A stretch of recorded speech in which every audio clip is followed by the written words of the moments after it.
Ninguém como nós, o malagueta aginga.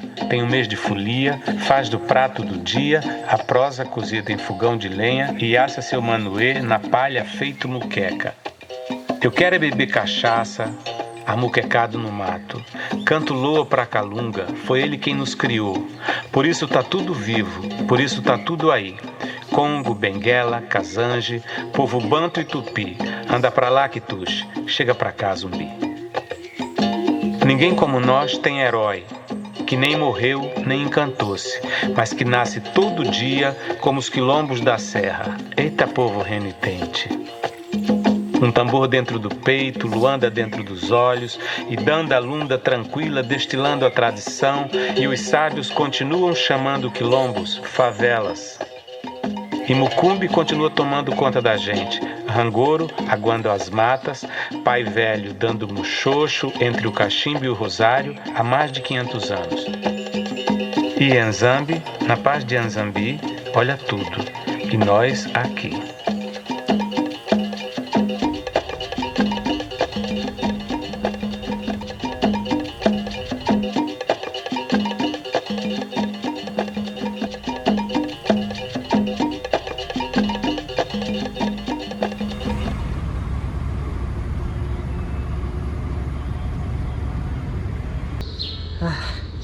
Cinco horas depois cheguei aqui em União de Palmares. Então foi o primeiro busão foi de Paratinga até Porto Calvo.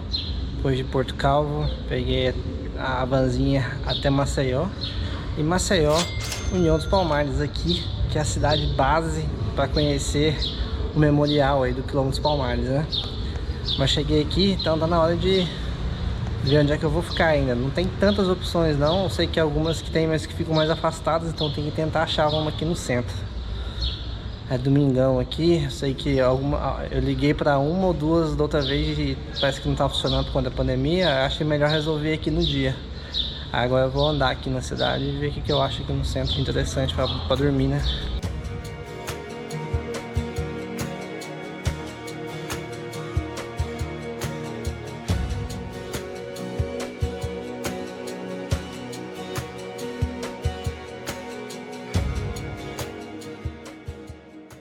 Achei esse quarto aqui, R$65 a diária. Ó, o banheiro aqui. O banheiro parece que tá no jeito aí. Simplesinho.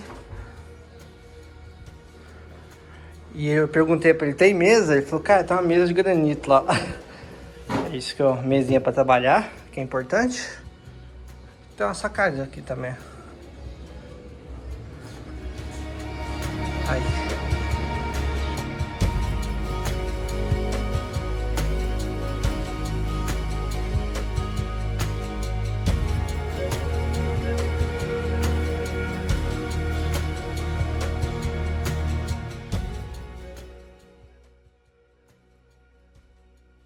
O Quilombo dos Palmares, ele vai surgir de uma necessidade, da necessidade dos escravizados de fugirem e conquistar essa liberdade tão sonhada dele, né?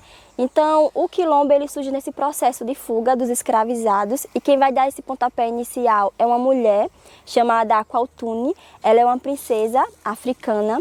Ela veio para o Brasil para ser escravizada como escrava reprodutora na região de Porto Calvo, aqui no estado de Alagoas, mas que o estado de Alagoas antigamente pertencia à capitania de Pernambuco.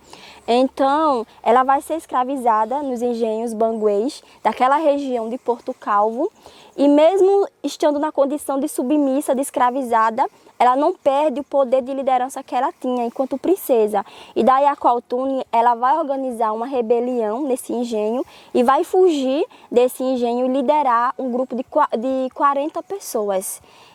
Fugindo desse engenho, ela vai chegar aqui nessas terras que pertencem ao município de União dos Palmares, a Serra da Barriga, vai se deparar com uma população indígena que já vivia por aqui, e a união entre índios e negros fugitivos vai dar origem às primeiras comunidades de mocambos, que mais tarde dá origem ao Quilombo dos Palmares. Porque o Quilombo dos Palmares, ele teve uma organização muito interna, muito densa, a partir de uma comunidade de mocambos. Não era apenas um mocambo, que era chamado de Quilombo dos Palmares. Era a união de vários mocambos. E aqui a Serra da Barriga foi a sede do Quilombo dos Palmares, foi a capital, foi a capitania do Quilombo e é também chamada de coração do Quilombo dos Palmares, porque além de ter sido a primeira comunidade de mocambo formada pela princesa Aqualtune, era também o centro de decisão do Quilombo. Fora esse mucambo, a Serra da Barriga, que era chamado de Mucambo dos Macacos, existiu outros mucambos. Existiu o Centro de Treinamento dos Guerreiros e Guerreiras Palmarinas, que era chamado de Sucupira, era outro nome de mucambo. Existiu o mucambo de Andalactuche, o mucambo de Acotirene, o mucambo de Aqualtune, o mucambo de Amaro. No total, foram 12 comunidades de mocambos. E a união deles formou o Quilombo dos Palmares, né? Não é à toa que o Quilombo dos Palmares foi o maior da história do Brasil. Não apenas pelo seu tempo de duração, que durou mais de 100 anos, mas também pelo seu território total, que eram muitas terras, e essas terras, todas elas eram muito férteis. Por isso que na época, o grande estado escravocrata e a capitania de Pernambuco não mediu esforços para contratar pessoas e comprarem armas para destruir o Quilombo, porque era muita terra e eles queriam tomar também essas terras à força, a partir da guerra, da luta. Mucambo, em africano, significa acampamento. Na língua banto, significa esconderijo. Então, eram pequenas comunidades que a união de todos dava origem a uma comunidade maior, a um núcleo maior que era chamado de Quilombo. Quando o negro ele fugia da condição de ser escravizado nas fazendas, ele passava por um processo de quilombagem, que alguns historiadores vão chamar que era um processo de tomada de consciência. Então, aquele momento da fuga, ele já estava passando por aquele processo de quilombagem. Quando ele chegava no Quilombo, conquistava a sua liberdade, ele deixava de ser um negro escravizado e amuquenhado, ou seja, escondido, e passava a ser considerado um negro aquilombado, né? Um negro quilombola, onde a partir daquele momento, junto no Quilombo, ele conseguiu ter essa tomada de consciência, não sozinho, mas sim grupal, com todos, né? Aquilombados junto no Quilombo. Ele foi formado por Aqualtune em meados de 1597.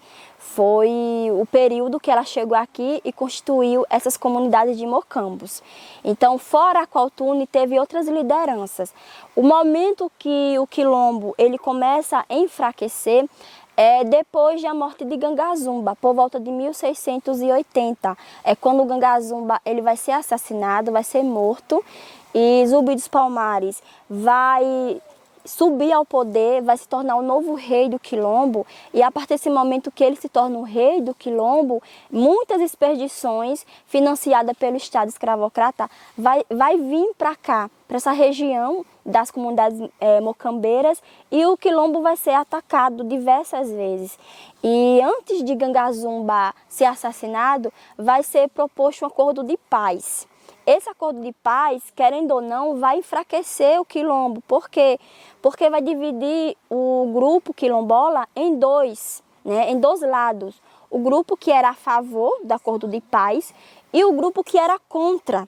Quem ficou contra esse acordo de paz foi Zumbi dos Palmares, juntamente com Dandara, né?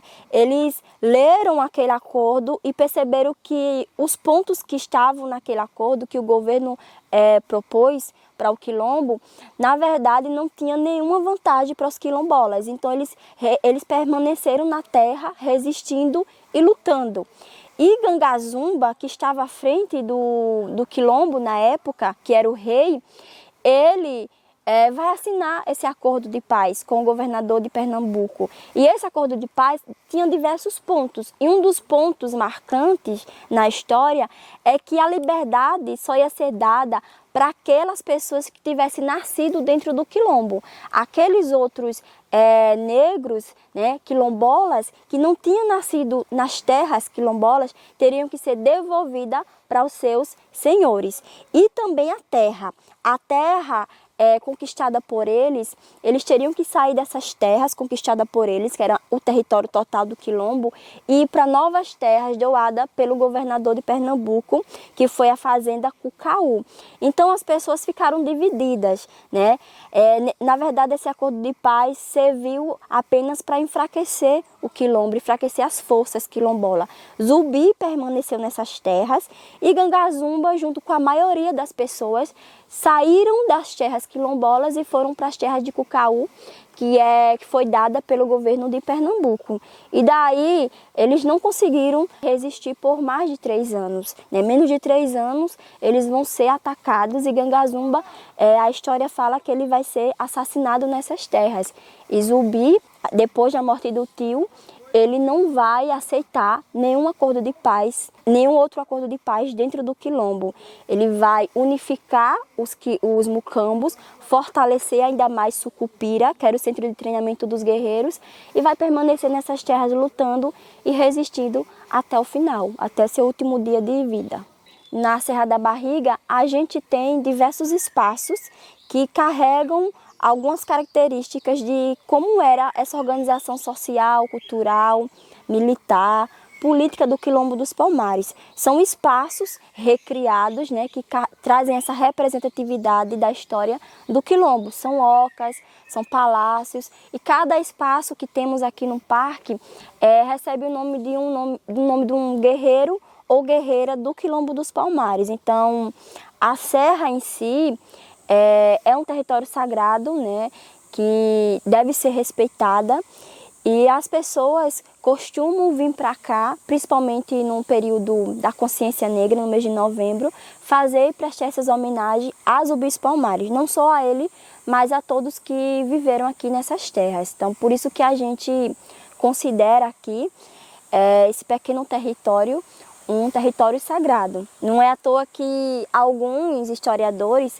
acabam falando que o Quilombo dos Palmares foi um pedacinho da África transplantado para o Brasil e para o Nordeste brasileiro, porque eles trouxeram um modo de vida, de ser, de como se organizar da África para cá, para os quilombos.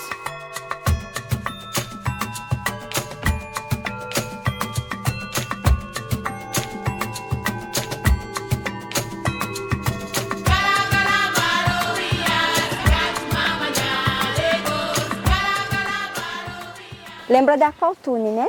Gangazumba é filho de Aqualtune. Quando a Aqualtune chega aqui, ela tem outros filhos vivendo nessas terras. E daí, o primogênito dela, vivendo aqui, ela dá o nome de Gangazumba, né? Que mais tarde assume o poder do Quilombo, se tornando o primeiro rei palmarino, o primeiro chefe. Ele organiza, né, o Conselho Deliberativo, e daí Gangazumba, ele teve também outros irmãos aqui no Quilombo. Ganazona e Ganga Muíza eram irmãos de Gangazumba. E a Cotirene era a mais velha do Quilombo, era aquela que sabia de todo o conhecimento ancestral e curava as pessoas a partir das ervas, então era uma senhora bem respeitada dentro do Quilombo dos Palmares, né? Essa raiz até o entorno da árvore é depositado todo tipo de axixê, fruta, comida ofertada para a ancestralidade africana que habita aqui nesse espaço. Esse momento de ritual acontece no dia 20 de novembro e todos os anos é colocado um manto branco sobre a árvore, no sentido que o branco representa a simbologia da cor branca, o sentido de paz, mas também, principalmente, o sentido do luto, da memória, da conexão ancestral. E essa memória, ela é preservada o ano inteiro e vai ser novamente reforçada, reafirmada no próximo 20 de novembro, na próxima cerimônia religiosa que acontece aqui aos pés da Jitó, da árvore sagrada.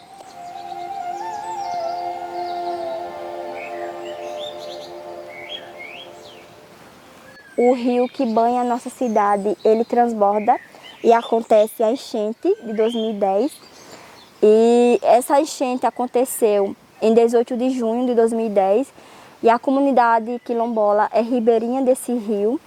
E uma jaqueira abrigou nos seus galhos cerca de 52 pessoas, que fugiu no desespero do escuro e também no desespero das águas que estavam invadindo as casas. Então elas conseguem sobreviver a esse evento triste da história de União dos Palmares, e uma jaqueira abriga cerca de 52 pessoas da comunidade quilombola Muquem.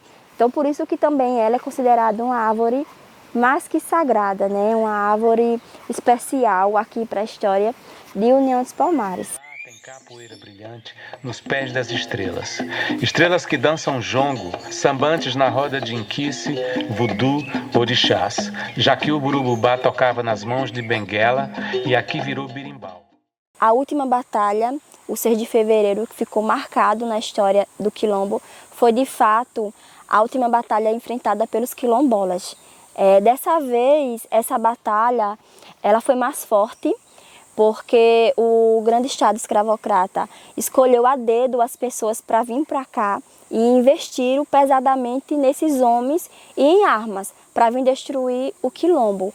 A guerra durou vários dias, mas foi na madrugada do dia 5 para o dia 6 de fevereiro de 1694, que o coração do quilombo dos Palmares parou de bater. O mucambo dos macacos ele foi atacado e a cerca reais dos macacos foi botada abaixo. E essa tropa ela foi comandada por alguns bandeirantes. E dentro desses bandeirantes tinham nomes mais importantes, que foi Domingos Jorge Velho e Bernardo Vieira de Melo. Eles foram os 2 bandeirantes que vieram para cá e finalmente conseguiram o maior objetivo do Estado, que era a derrubada do quilombo dos Palmares, o massacre do quilombo. Toda a destruição do quilombo dos Palmares foi pelo fogo, pela força dos canhões. Era uma arma até então pouco conhecida no Brasil, no território brasileiro, por ser uma arma europeia. E essa arma ela veio também da Europa para cá e aqui ela foi utilizada em guerra contra Palmares. E foi a partir do uso do canhão que eles conseguiram destruir, demolir as cercas reais de macaco, que eram as chamadas paliçadas do quilombo. Era uma cerca enorme que protegia as comunidades, né? Protegia o quilombo dos Palmares. Por trás dessa cerca ficava as atalaias, eram pontos de vigília onde os quilombolas ficavam vigiando dia e noite para fazer toda a proteção à comunidade. Nenhuma outra arma conseguiu perfurar, derrubar essa cerca, esse grande muro. A única arma que conseguiu botar no chão, paliçada, foi os canhões. Então tudo foi destruído pelo fogo. E Zumbi dos Palmares, o nosso grande rei palmarino, ele não foi assassinado aqui nessas terras. Ele não morreu no dia da destruição do quilombo. Ele consegue ainda fugir, muito ferido, cansado, e vai se refugiar no Morro dos Irmãos, no município de Viçosa, aqui em Alagoas. Ele fica por lá por volta mais ou menos de 1 ano, depois do massacre do quilombo, e fica refugiado por trás da cachoeira do Morro dos Irmãos. Mas o Estado novamente vai investir em armas e em homens para irem em busca da cabeça de Zumbi dos Palmares, porque o que o Estado mais queria na época era a cabeça de Zumbi, era expor para todo mundo que o grande rei estaria morto. E assim foi feito. Zumbi, antes de ser morto, foi traído por um dos seus homens de confiança, que foi Antônio Soares. Antônio Soares traiu Zumbi e Zumbi foi fuzilado até a morte, e ele acaba sendo morto no dia 20 de novembro de 1695, um ano após a destruição do quilombo dos Palmares. A sua cabeça ficou exposta em praça pública em Recife para amedrontar as pessoas, para que o Estado na época, pudesse amedrontar as pessoas que quisessem sonhar com o ideal de liberdade, de lutar pelos seus direitos humanos. E, por fim, depois de muitas reivindicações do movimento negro brasileiro, de vários movimentos ativistas, finalmente, nos anos 90, Zumbi dos Palmares foi reconhecido como nosso herói nacional. E o dia da sua morte é um feriado e que todos aqui da região, palmarinos e palmarinas, sobem a serra a pé para sentir um pouco na pele o que os quilombolas sofreram na época. Então a gente sobe todo esse caminho da Serra da Barriga a pé, são 9 quilômetros de subida, e fazemos toda a nossa homenagem aos Zumbi dos Palmares aqui na Serra da Barriga, nesse território sagrado.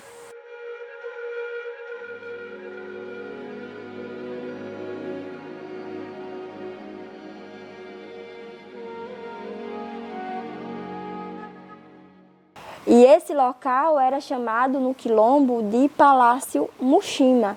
Era assim que era chamado a morada do rei, a residência do rei palmarino. Nessa residência existia 2 portais principais, o portal central e o portal dos fundos.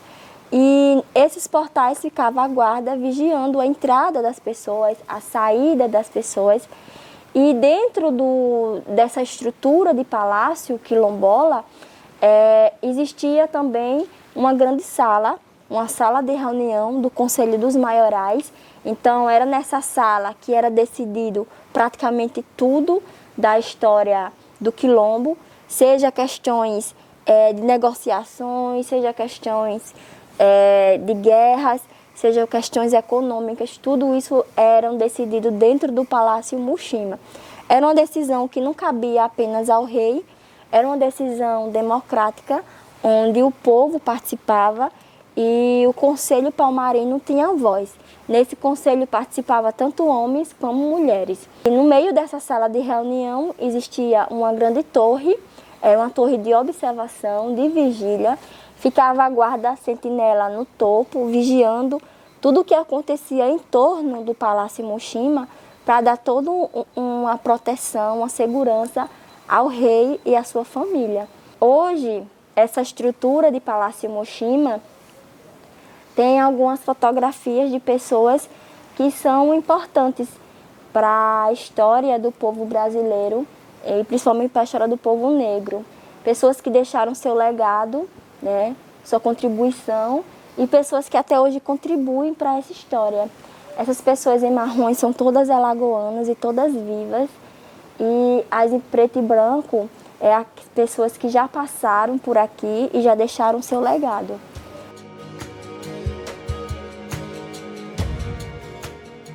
Por mais que tudo isso aqui fosse mata fechada na época, eles conseguiam ter uma visão total de todo o território que circulava, o mucambo dos macacos.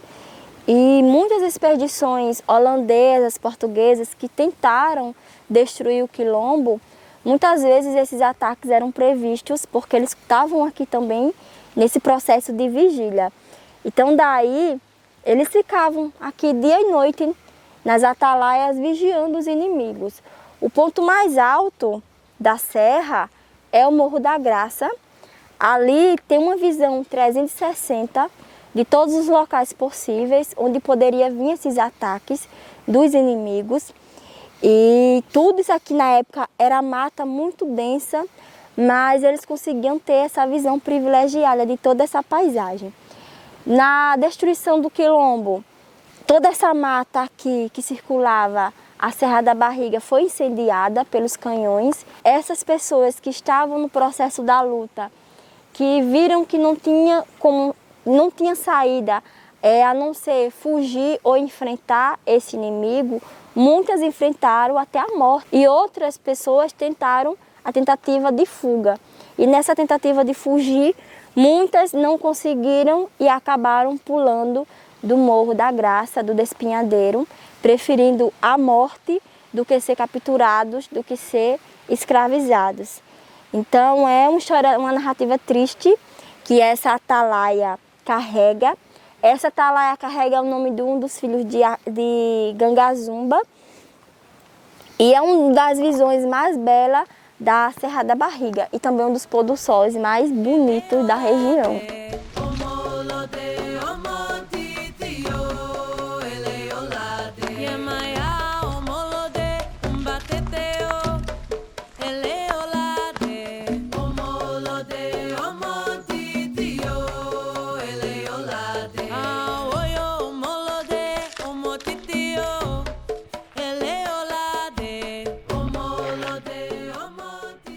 E é aqui que, de fato, que as pessoas conhecem as coisas originais do Quilombo dos Palmares, né?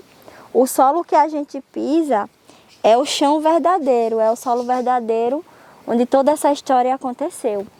Mas aqui, no espaço de Aqualtune, temos as coisas que estão desde o século XVII aqui.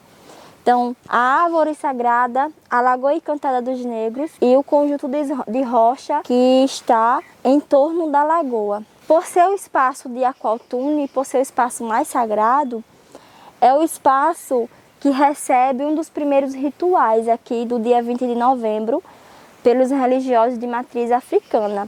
Eles fazem um momento aqui espiritual único deles e depois desse momento de vigília, eles sobem até o platô 1 e continuam fazendo outros momentos de cerimônias religiosas também no dia 20 de novembro. Essa árvore, ela não é nativa da flora brasileira, ela é nativa da flora africana. Ela foi plantada pelos primeiros africanos que chegaram aqui nessas terras. Então ela foi plantada às margens da Lagoa Encantada dos Negros. Imaginar que estamos a mais de 500 metros de altitude e essas serras elas são riquíssimas em água, né? Não temos apenas a Lagoa Encantada dos Negros como fonte de água, mas outras fontes de água espalhadas por dentro dessas matas. Essa árvore, o nome dela é gameleira branca. Ela não dá fruto, e ela se tornou a árvore símbolo da história de Palmares. Está aqui desde o início de tudo. Ela presenciou toda a vida do Quilombo dos Palmares. Por ser o espaço dos axés, do sagrado, a árvore também representa um Deus. Um Deus que era cultuado pelos quilombolas e até hoje é cultuado por todo o povo de terreiro que chega aqui e presta essa homenagem a esse Deus. Assim também, a Lagoa Encantada dos Negros era o espaço onde os quilombolas se banhavam, as mulheres lavavam roupa. Era um espaço de vida, de vivência no Quilombo dos Palmares. Na destruição do Quilombo, tudo foi arrasado pelo fogo. Tudo o fogo levou. A única coisa que restou de pé e está resistindo até hoje é a árvore sagrada. Essa árvore, ela tem mais de 350 anos de idade. A história de Palmares tem 426 anos e sobre ela passou-se muita coisa, muita história. E por isso que ela é venerada, ela é saudada através de um orixá. E o nome desse orixá é Iroko, Senhor do Tempo.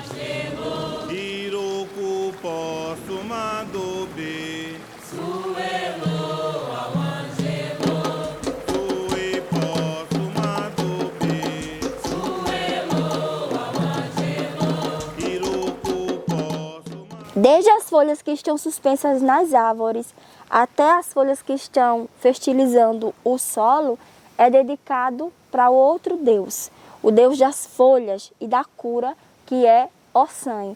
A mata ao Senhor da caça e da mata, que é Oxóssi. As águas, todas as águas do mundo, é dedicada às princesas das águas, que é as Iabás, as senhoras das águas, doce, barrenta e água salgada. E aqui, na Lagoa Encantada dos Negros, é deixado flores também para essas Iabás, né, Senhoras das Águas. E aqui é também saudado Nanã, Senhora da Água Barrenta, Lagoa e Pântano. Acreditamos que sobre esse chão, sobre esse solo, reposa a memória dos nossos antepassados quilombolas, que muitos sangues de inocentes foram derramados sobre esse chão. Então, como um sinal de respeito e veneração a essa história, as pessoas costumam chegar aqui e fazer um momento de silêncio, para sentir a energia desse espaço e por sinal de respeito a todos que foram massacrados aqui por essa história de luta e principalmente de resistência. Então eu convido a você a fazer um momentinho de silêncio antes de a gente subir para o platô 1.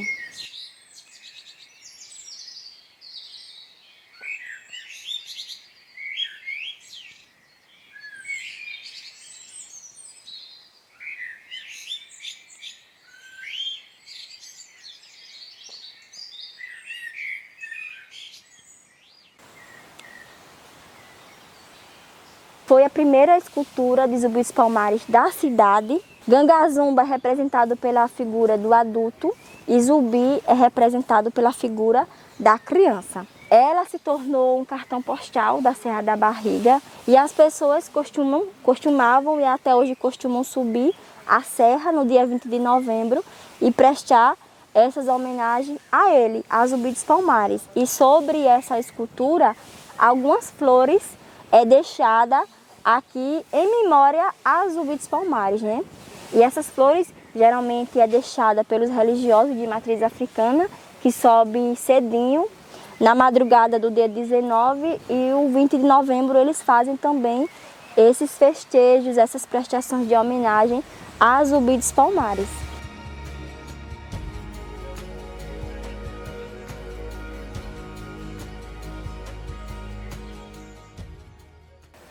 Família, chegando a hora de deixar aqui o Memorial do Quilombo dos Palmares e falar, velho, foi uma experiência fantástica, cara. Eu já tava com algumas expectativas também, mas é muito mais rico quando você tá aqui, cara. Quando você aprende além do que você vê em rede social, ou que você vê em blog, ou vídeo. Tudo que vocês viram aqui é 2, 3%, né? E eu acho que tá na companhia aqui da Dandara, que é uma guia, cara, que tipo, valoriza demais o lugar, faz total diferença. Então, mesmo se você vier pra cá de uma forma independente, cara, contrate um guia, cara. E se eu puder dar uma dica, contrata aí a Dandara, cara, porque faz muita diferença saber mais histórias sobre essa região, né? Mais histórias sobre aí o que foi o maior quilombo do Brasil, o quilombo de maior importância no Brasil, né? E aí, dando uma parte de dica também, para quem quiser vir lá de Maceió, eu sei que tem umas agências aí e tal, que faz bate e volta, né? Então vem de Maceió, vem pra cá, passa o dia e volta. Só que eu não sei falar valores, tá? Então eu preferi vir aqui para a União dos Palmares, que é a cidade base, ficar ali, né? Até para entender um pouco a dinâmica da situação, do que só fazer um bate e volta. Mas quem quiser vir de Maceió, eu sei que tem esses tours aí. Mas dá uma pesquisada aí que vocês vão poder encontrar a melhor forma de vir pra cá desde Maceió. Mas foi, eu tô muito realizado, cara. Tô no finalzinho de viagem aqui de Alagoas e agora eu tô naquela hora de processar tudo que eu vivi, processar as informações de lugares como esse, né, cara? E que fechamento, né, cara? Fechar aqui no Memorial do Quilombo dos Palmares, cara. Energia muito forte, assim, sabe? Uma parte muito importante do Brasil, cara. Feliz de estar aqui.